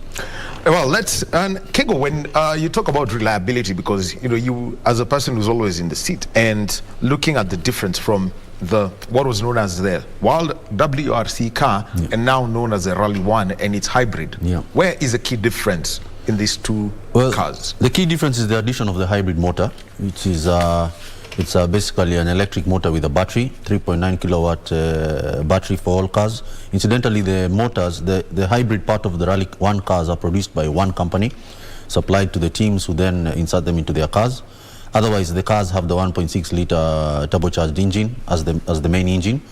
I think the rules dictate that the hybrid engine must be used for a certain percentage of the rally. And it was pretty interesting watching the cars at the service park as they reversed out of service, because most of them reversed out in the hybrid motor. And it was very surreal seeing a rally car moving without the usual, burst of noise. Exactly, but you could hear the motor whirring. It's a new dispensation. We are moving towards, sustainable motorsport. And so there was a bit of fear about how those engines would perform here in Kenya, especially the hybrid motor. I think the only person who had an issue was Loeb on day 2, where he had a small fire which caused him to retire for the day, but he was back on Saturday with Super Rally rules. But apart from that, I don't think there's any other team that really had an issue with the motor. The motors have performed well, and I think the dramas that came for the other teams was more to do with Fesh, was more to do with the second last and last stages, Sleeping Warrior of Saturday. They did them in the morning and they were completely dry. Back in the afternoon, exact same stages, it's like night and day. The Warrior woke up. The Warrior woke up and the stages were dramatic. The mud, in fact, one of the drivers was interviewed and he said the only thing we were lacking is snow here. We had all the conditions, sun, dust, rain, mud. It's only snow that was lacking. We have been through all the seasons here and it was tough. Anybody who finished up on Saturday in a good position performed well on Sunday. And just taking a look at, when I look at overall day 1 after the Kedong stage, Kale Rovanpera moving up. How is it that Kale worked his way up from 11th? There were misfortunes for the drivers. The Fords had not the best of rallies. The Hyundais here and there. Solberg at times having to use, driving at tourist pace. Rally mode. What for Toyota? I mean, day one, we all saw the dramatic pictures of Ott Tanak trying to wrestle his gear shift. The gear shift broke almost at his foot, so he was forced to be changing gears, leaning down like this. Things like those should really not be happening in a rally car. Toyota, if I made some notes about the things that had happened to them, and the worst thing apart from a puncture was a window washer issue, which Elfyn Evans had on day 2. Now, if that is a problem, then it's no But wonder. Hyundai had the same problem last year. Hyundai had I think it was even a humidifier problem. Yes. But on top of other problems, So this year, Ott Tanak had the gear issue. What finally took him out of the rally was a power steering issue. He had a transmission issue, all in one car. It's in fact, even the Hyundai team boss said they have some work to do. All right, Ford Ford, same thing, lob, engine fire, stage 4 in Kedong, Breen, puncture and steering, gas rolled and then had an engine problem, 4 more puncture, then engine failure. They all retired. They all retired and came back in Rally 2. I mean in Super Rally. And so, only the Toyotas didn't retire and come back on Super Rally. So that is saying a lot for what Yari was saying about building the car for reliability. The Fords and the Hyundais have work to do. If they are planning on catching, especially Kale in the form that he's in right now, they have a lot of work to do. Oh, for Hyundai, there's one, Thierry Neuville. He had a dramatic Saturday. Neuville, very bad luck. Stage 2, loss of power. Same stage, alternator failure. By the time he was doing the wet stage, he even said his motivation was down. He hit a puddle. The window got covered in mud. Next thing, he was inside a tree. I mean, at that point, he just wanted to get out of the car. And so he left the car and was picked up later by a helicopter. I think the last 2 years, he's not enjoying Safari that much. But because of Super Rally, he came back and finished 5th. And not only did he finish 5th, collect 10 points, he won the power stage for an extra 15 points. So he actually got points as if he had finished in 3rd place. So not a very bad outing for them. Not a bad outing for him. Actually, I'll be coming back to the Gus Greensmith issue, and this is about the marshals and how, because the WRC organizers and the FI have spoken about it. Neuville's drive in the power stage, at one point I thought he would end up some crazy place, but he set a very fast time. No one could catch up. That was what was left for him, and I think congratulations to him that he set out to get those power points and he got them. Dramatic drive. I'm sure the fans who were there really enjoyed it. My money, unfortunately, was on Odd Tanak, but I was at the service park. When I saw him come back, I was a bit disappointed. But that's after you come back from your retirement and you come back on Super Rally rules. You're just trying to collect as many points as you can. They're very lucky that the championship doesn't have very many cars, and up to position 10 you score. So even if you retire and you're able to come back and be in at least 10th position, you score some points. So the damage control was not so bad. They managed to pick up some points. Well, and talking about the number of cars in Rally 1, there were 12 cars, and for Ford, you'd find that the person, they would say, really pushed the car and would say outdid himself was Shaddaridis, the privateer. The privateer. Yes. Sometimes, like we were mentioning at the service park, you can have your best laid plans. I remember Lancia cars coming to Kenya in the 90s. Toyota Team Europe cars coming to Kenya. And by stage 1, half the team would be decimated. So luck has a big thing to play here. And unfortunately for Hyundai and Ford, this time it just didn't seem to be on their side. Anything that could go wrong was going wrong. And the one who was the person who they thought was the privateer, who would be probably second best to the factory guys, is the one who scored a lot of points. So sometimes luck works, but I think Hyundai and Ford need to go back to the drawing board. Well, and I'll tell you, the Rally Estonia is coming, and then there is a challenge close to the Safari that's going to come, and that is Rally Greece. Yeah, Greece is another tough one. But I think compared to the conditions we had on the Safari this year, it's going to be a walk in the park for those guys. Up to the power stage, Kale was interviewed after he did Kedong 1 on Sunday morning, and he said, the power stage is going to be tough. It's very, very rough. He knows he has the rally. He didn't exactly say he had the rally in the back, but he said, I'm just going to bring the car back. And for him, he wasn't trying to get any power points. Consolidate your lead. I'm sure Yari must have given some team orders. Don't fight, don't struggle. You guys come in your procession, 1, 2, 3, 4 is ours. Let's pick the points in the bag and move on to Estonia. Okay.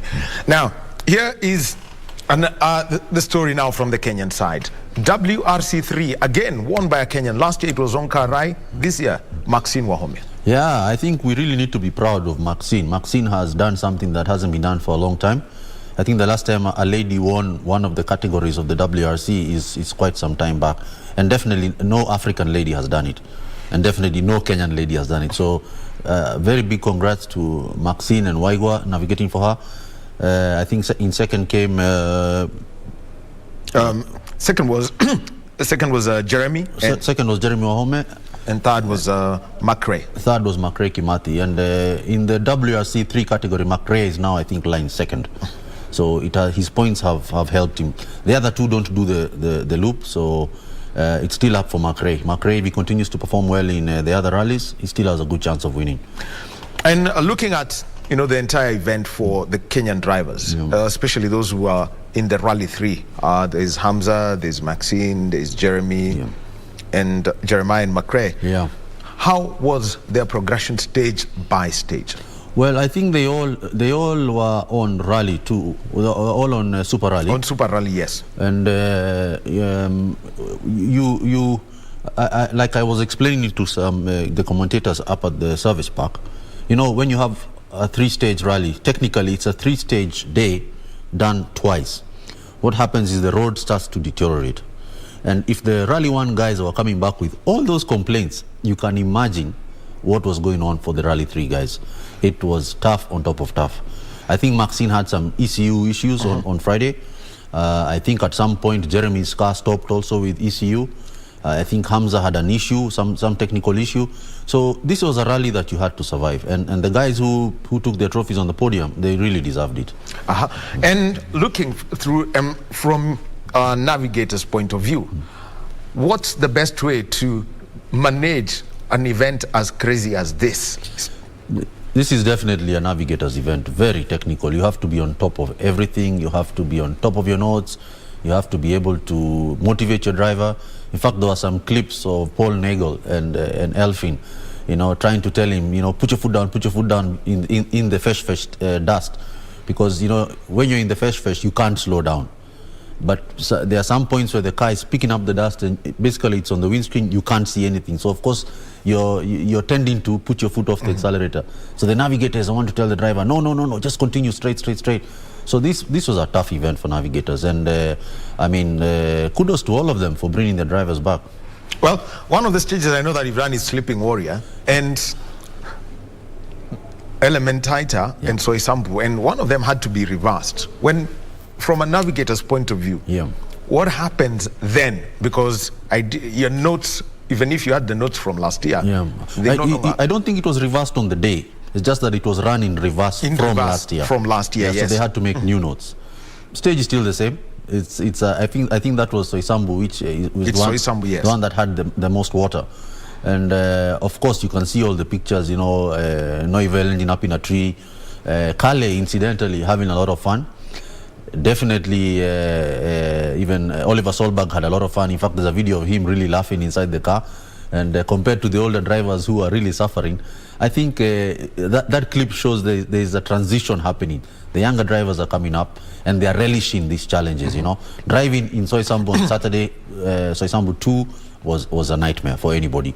And so to see the excitement and the pleasure the young drivers were getting out of it, it just bodes well for rallying in the future. Well, and talking about Oliver Solberg, you know what he said? That the livery on the car is new. It was all mad. You couldn't see anything, not his door number, not, they indicate the name of the driver and the navigator and the blood group, nothing. Only mud was on the car. But let me just come back to this. When preparing for a stage that but it is now going to be run in reverse, what happens then when you get down to do recce? Well, you just do your recce. You do your recce, make sure you do your second run. You do your first run where you write the notes. Second run, you check your notes. You'll amend some things here and there. And then you just treat it like any other stage. Yeah, so the fact that you've seen it in the opposite direction, I don't think really counts. You have to just concentrate on how you're going. And I think they managed pretty well apart from the rain. Adjusting to the rain, from a driver's perspective, how do you then change? In the rain, you need very mundane things to work, like your wipers, like your washer. And these are some things that may be overlooked in Kenya because Kenya is a dry rally, it's a dry event. So who's going to check whether the wipers were working, especially for the privateers? In the top teams, I'm sure they have people who need to check these things. But because of the bashing the car has received, because of the tough road you've been on, you just need a little clip to come out somewhere and then the washer doesn't work. Or you need a little clip to come out and then your wiper doesn't work. And then you hit a puddle and your windscreen goes brown and that's the end of it. It's so driving in the rain is very tricky. If everything is working, then all you have to deal with is the slipperiness. But if something's not working, like as mundane as the washer, then you're in big trouble. And this we saw with Noivelle. Well, and there it happens. You can't see nothing. He hit a tree, and for Noivelle is somebody who can snap at a moment. Now, the other one that I would like to come to is one incident that the FIA and the WRC people, plus also the local organizers, have spoken about, Gus Greensmith rolling, and this has got to do with safety. You've served in the safety commission of the Kenya Motorsport Federation. Tell us just the correct procedure around that place. It's a very tricky situation. You know, we now have the hybrid cars. There was a training that had been sent out about a red and green light that is supposed to be on the windscreen. Actually, I saw that it was circulated a lot. Exactly. And I think there was even something on print so that people would understand when to... Exactly. Now, as the marshal on site, you need to make some quick decisions. Yeah. Number one, as the marshal on site, safety is key. Now, maybe the lady who was there decided that she did not want the fans on the rally route. Whether it was a right decision or wrong decision, you know, nobody can say. Of course, Gus was very unhappy because he would have preferred people came to the car, pushed it back on its wheels, and he would have been able to proceed. So definitely he was unhappy. There's also an aspect of safety in terms of, you know, when they called for assistance, how would that have happened? And maybe she didn't receive that training. Yeah, maybe at that heat of the moment, she decided the safety of the fans, yeah, might be better, because you remember there's a car 3 minutes behind him, yeah, which is coming flat out. And depending on the condition or the place where it was, maybe it would have been a blind corner, maybe it would be dangerous. So maybe she made that decision. Now, I know people might make a big deal out about it, but I'd like to remind them that also in Italy, in Sardinia, there's a marshal who held up a red flag when there was no red flag. So marshals make mistakes. Let's use it as a training and do better next time. All right, we'll come to lessons learned by drivers and what Kego knows from that event. He's a 5-time two-wheel drive champion in Kenya, looking back at the Safari Rally. But let's move over to Kibra, and the Nairobi Metropolitan Service and the Ministry of Health are having mobile COVID-19 vaccination clinics being launched, and Principal Secretary Susan Mochache is speaking. Diabetes, which you know a lot of people are living on dialysis as we speak, mental health issues and injuries, amongst others. And in addition, these non-communicable diseases certainly have a crippling economic impact on our country. We've talked severally about the burden that families face, communities face in dealing with diseases such as cancer. And that is why universal health access is a big agenda for the government. And while there are a number of risk factors for non-communicable diseases that can be modified, the Ministry of Health continues to be very, very keen to strengthen our health promotion and educating the public, the community, people at the workplace, people in schools about how we can deal with this. And the ultimate goal for us is to see behavior change amongst the at-risk population, and indeed all of us. And that is why, and I will speak later, we are putting a lot of emphasis about our behavior as Kenyans as a major effort to averting health challenges. Currently, we are in the 6th wave of COVID-19 pandemic since the first case was reported in March of 2020. We are on the 6th wave. People who are suffering from non-communicable diseases, the ones that I've just talked about, people who are living with cancer, diabetes, high blood pressure, amongst others, are the ones who are at most risk of developing severe COVID-19 as a disease. And so what remains a big challenge for us as a country is that despite the fact that we have sustained supply of vaccines to every part and every corner of this republic, there are still so many Kenyans who are yet to get fully vaccinated. And therefore, it is absolutely necessary that through a multi-sectoral and integrated approach, such as the one we are seeing here today, we ensure that we institute that to address this very concerning low coverage of COVID-19 vaccination in our country, and one that we are experiencing at the moment. And it is on this basis that we have introduced the accelerated COVID-19 vaccination program in order to rally more Kenyans to embrace vaccinations which are already available in most of our facilities. And I'm happy to note that we've done this acceleration launch in several counties now, and we are yet going on. And I want to take this opportunity to reiterate the importance of vaccines. And we will not tire, as a Ministry of Health and as a government, to reiterate that it is important for us to be vaccinated in order to prevent the development of severe COVID-19 disease and its associated deaths. And we know, like my colleague Dr. Gitahi has said, that immunization, vaccination, remains the most important strategy for preventing severe illness and death where COVID-19 is concerned. That we should still remember, as a country, we have lost more than 5,000 people. 5,000 lives have been lost because of COVID-19. And this should be a reason why we should all get fully vaccinated and also be motivated to take booster shots.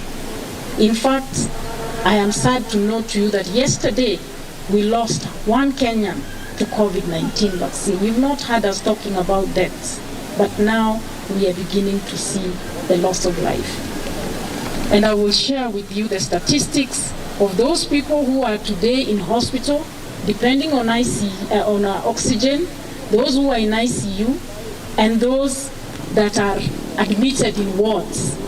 And this becomes increasingly concerning for us.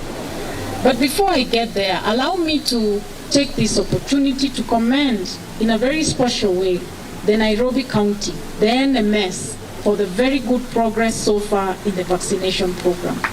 You're one of the few counties, actually the second county in the nation, where at least 50% of all adults above 18 years old have been fully vaccinated. And again, it's the second highest coverage, as I said, in the country. And I congratulate the leadership of NMS, and particularly the one driven, the health sector, led by you, Dr. Oluga, for what you have done. And you have already recognized, very rightly, that Nairobi has the largest population of adults and indeed the highest burden of COVID-19 disease. And Nairobi constituting 41% of all the reported cases in Kenya. So you can imagine if we had less people vaccinated, we would certainly be seeing more deaths, more people hospitalized. And it's my really humble opportunity to request those, the 20% of you who are still out there of the adult population in Nairobi County who have not received a single dose, to come out and get that vaccine. I must point out that the government is indeed concerned of those people that I'm talking about out there, the ones that remain unvaccinated. And those are 1 in every 2 people. So out of every 2 of us, 1 of us is not vaccinated. And it is these unvaccinated people who not only risk their own lives, but also they put at risk the lives of those that are vulnerable around them. We must therefore seek out the remaining unvaccinated population even more aggressively than before through collaboration with all stakeholders. And I do recognize the challenge that communities face in accessing services, and that has been said here before. And this is why I want to really, in a special way, appreciate this collaboration between AMREF and AstraZeneca with the government of Kenya to set up mobile clinics that will bring these vaccination exercises closer to the people so that we cannot have an excuse. And mine is to urge that as the clinics move within our communities, Just take that one step to leave your house, to leave your small business for just 5 minutes and get yourself protected. These clinics, we know, will increase the number of service points across the country and also be a very good platform for us to disseminate not just the COVID issues, but health information on the risk factors for non-communicable diseases, which, as told you earlier, account for 40% of deaths, and in the process, promote health behavior amongst our community. I want to urge all those people that have not been vaccinated to make use of this opportunity, really, and get vaccinated at the nearest health facility or when that mobile clinic comes near you. What more can we do as government? We are doing everything. All you need to do is just take a step to get the vaccination. Those who are fully vaccinated are also urged, as we have said repeatedly, to get their booster shots 6 months after their last jab. And I urge the public to take note of the practices that can lead to the development of non-communicable diseases, because we will not leave that discussion behind even as we discuss COVID, and that includes issues of smoking, excess intake of alcohol, physical inactivity. We keep urging us to be more active, and healthy food intake. And we all really must ensure that we avoid risky behaviors so that we can reduce the likelihood of getting some of the diseases that we have talked about. And I must also include here HIV and AIDS, which make us all much more vulnerable in these difficult times of COVID-19. The Ministry of Health is targeting to vaccinate all adults by December 2022. We are now almost in the middle of the year, so we have a journey to go. And we note that our target also for teenagers is to have at least 50% vaccinated. And I want to urge every county to develop innovative solutions, such as the one we are seeing here together, and any other that really carries the local context, in order for us to accelerate the vaccination rates in view of the high positivity that we are seeing, which is now standing. So that is Health Principal Secretary Susan Mochache speaking in Kibra, and this is at a mobile COVID-19 vaccination clinic launch. And Jacques Mashere is our reporter at that event. She's going to be giving us that story. So time for us to wrap up the sports check story, and we're talking about the World Rally Championship Safari Rally. There's one story that seems to have gotten lost in translation, but I'll not let this one get lost. There was a Kenya National Rally Championship class in Kigo.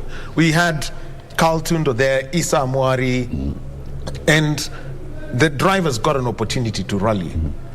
In the safari, the whole 364 Ks, some stages they didn't do, yeah, because of, the cost of the rally. But what was it for these locals who were at that event? Well, like I said earlier, we had 3 stages every day that were repeated twice. Of course, the roads were subject to deterioration. And so if the top boys in WRC 1 cars were having a hard time, you can imagine the people in WRC 2 cars, people in WRC 3 cars, and people in cars also, like, Josiah Karaoke, Evo 9. And so it was very tough, very, very tough. The fact that they finished, there are 10 finishers, very tough event. So if you ask any of them whether they enjoyed the safari, I'm not so sure they would answer in the affirmative. It's a very, very tough event, very, very technical, very demanding. The running of the rally is very, very controlled, and some of the stages were missed because of that, because of the time. For example, if there was a delay on the Rally 1 cars, you find that the KNRC cars were then sent to the next stage. They were asked not to do that stage, do the next stage, because they wanted the rally to run to a certain fashion. Of course, there are those who feel that maybe the KNRC didn't get their money's worth, but that's a discussion that can be had. Like I say, we are back after 20 years. There are things that need to be fine-tuned. Should the KNRC run with the WRC? Who knows? That's a discussion that we can have. But I think, after they've dusted themselves off and rested a bit, they'll all be very proud of the fact that they got back to the podium on the safari. Very tough event. And one of the lessons from the last year's safari was scrutineering, and that's why we got a KNRC division introduced eventually. From the lessons of the safari 2021, safari 2022, what have you seen in the rallying scene, especially when it comes to how the cars are prepared, even for you as an active competitor? Well, of course, scrutineering has become rather tight. They are now very stringent about things to do with safety, which is not a bad thing. My personal views are that some of these things should be, at least for the KNRC, should be, how can I say, can be bent slightly so as to encourage people to come into the sport. Today, if you want to enter a car in KNRC top division, it's as if you're entering a car in a WRC event. You have to comply with everything down to the certificate of worthiness of your roll cage, down to your fireproof socks, down to your fireproof underwear. It's a huge undertaking, and whether it encourages people to come in, I don't know. Of course, the FIA in their wisdom decide that this has to be the things that we wear. But as Kenya, we need to look back and decide, is there a middle ground? Is there a middle ground for the KNRC to ensure that we have many more people entering safely, and as well have a successful safari rally as we have just had. And which ideally would mean that, yes, the roll cage must be the fuel. Yes, the fuel tanks. Yes, fuel tanks have to be of a certain type. It's all to do with safety. My argument sometimes is that, can we compare a WRC Rally 1 car with a two-wheel drive car? Can we compare WRC Rally 1 car with a WRC 3 car? The debate is there, and those who are more technically versed than me can talk about it, but there has to be a middle ground found to encourage the motorsport. All right. Yeah. And Kigo, if you were to be asked, would you want to drive? Oh, most definitely. That entire 1,400, including 1,200 plus kilometers, including transport? Oh, I think so. If I got the opportunity, of course I would drive. I probably wouldn't enjoy it on the day, but it's something that I would look back on and enjoy. So safari, even from before, has been something that people want to achieve. I think we should mention Sean Johnston and Alex Kihurani. Oh, yes. Alex Kihurani, his dad is actually from near my home area. In fact, I met him on Friday in Longonot, and we had a good chat. And for him to have his son on this event is like a homecoming. It meant a lot for their family in the States and family back home. And very well done. They came second in WRC2. They're intending to do the whole championship, so they're heading to Estonia next. So I'd like to wish Sean and Alex a very, very good luck, and we'll be rooting for them from here in Kenya. Okay, very well. Kiko Karevi, he's a rally navigator. Thank you very, very much for giving us your time this morning and, breaking it down, especially when it comes to safety and how things should work for the KNRC, and also looking at that great weekend by Toyota. So time for me to leave and leave in the good hands of Nancy Okware, who's coming in with Kurunzi, and after that, the interview program, Tam Rini. My name is Daniel Wahome. On behalf of the team that put this together, and most importantly, you, the viewer, I want to wish you a good day.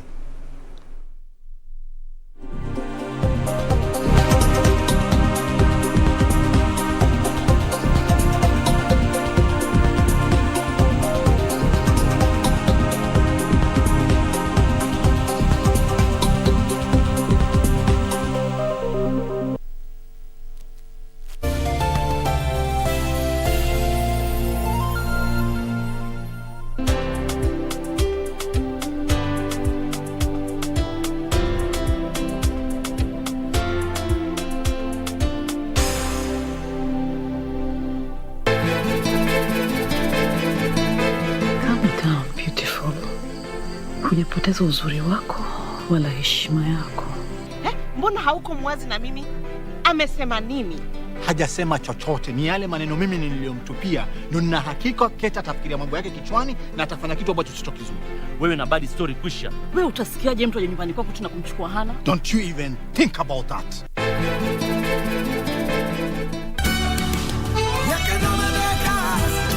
I had the intuition. I knew that I shouldn't have left her alone with Adrian over in that event. No! Honestly, I'm not here because Cello let me know about your situation, but because Paulina's daughter has been born. What? I can't believe you're doing this to me, Jaime. Please, I beg you, we're just starting and you're the expert here.